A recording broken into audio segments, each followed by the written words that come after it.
Bien-aimé, bonjour, bonsoir. Bonjour, bonsoir, bien-aimé. Nous allons lire 1 Corinthiens chapitre 5. 1 Corinthiens chapitre 5.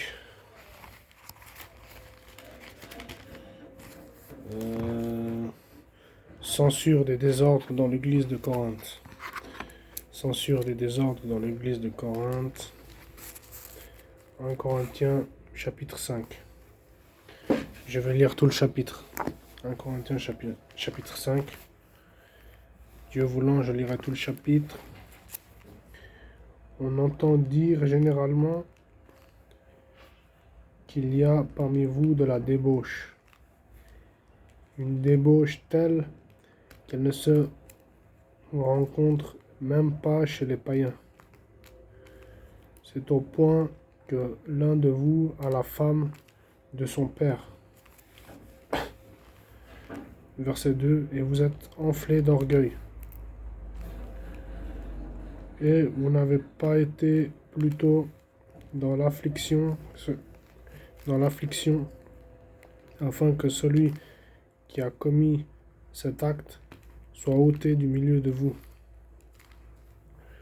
Pour moi, absent de corps, mais présent d'esprit, j'ai déjà jugé comme si j'étais présent celui qui a commis un tel acte. Verset 4. Au nom du Seigneur Jésus, vous et mon esprit étant assemblés avec la puissance de notre Seigneur Jésus.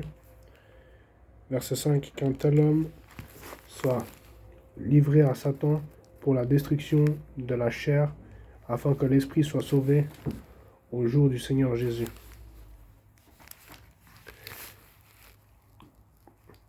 C'est bien à tort que vous vous glorifiez. Ne savez-vous pas qu'un peu de levain fait lever toute la pâte? Faites disparaître le vieux levain, afin que vous soyez une pâte nouvelle, puisque vous êtes sans levain, car Christ, notre Pâque, a été immolé.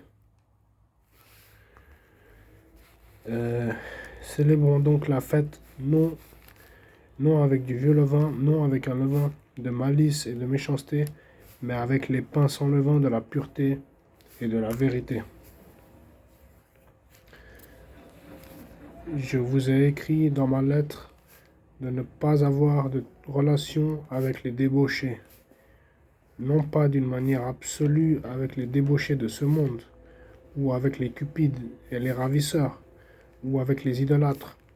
Autrement, il vous faudrait sortir du monde. Maintenant ce que je vous ai écrit, c'est de ne pas avoir de relation avec quelqu'un qui, se nommant frère, est débauché ou cupide, ou idolâtre, ou outrageux, ou ivrogne, ou ravisseur, de ne pas même manger avec un tel homme.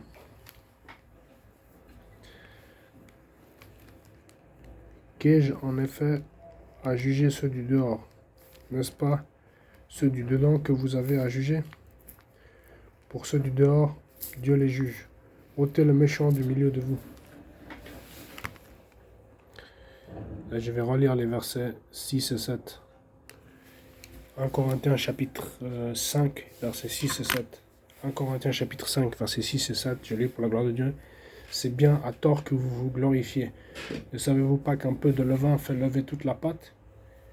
Verset 7. Faites disparaître le vieux levain, afin que vous soyez une pâte nouvelle, puisque vous êtes sans levain, car Christ notre Pâque a été immolé. Je relis 1 Corinthiens chapitre 5, versets 6 et 7. C'est bien à tort que vous vous glorifiez. Ne savez-vous pas qu'un peu de levain fait lever toute la pâte?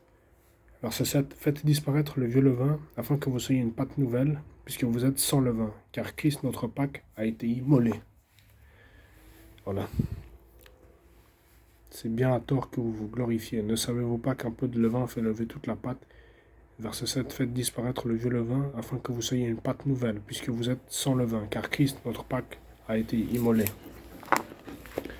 Voilà, frères et sœurs, que Dieu nous conduise, que Dieu nous conduise, que Dieu nous bénisse, que Dieu nous protège par son Saint-Esprit, par le sang de Jésus sur nous tous.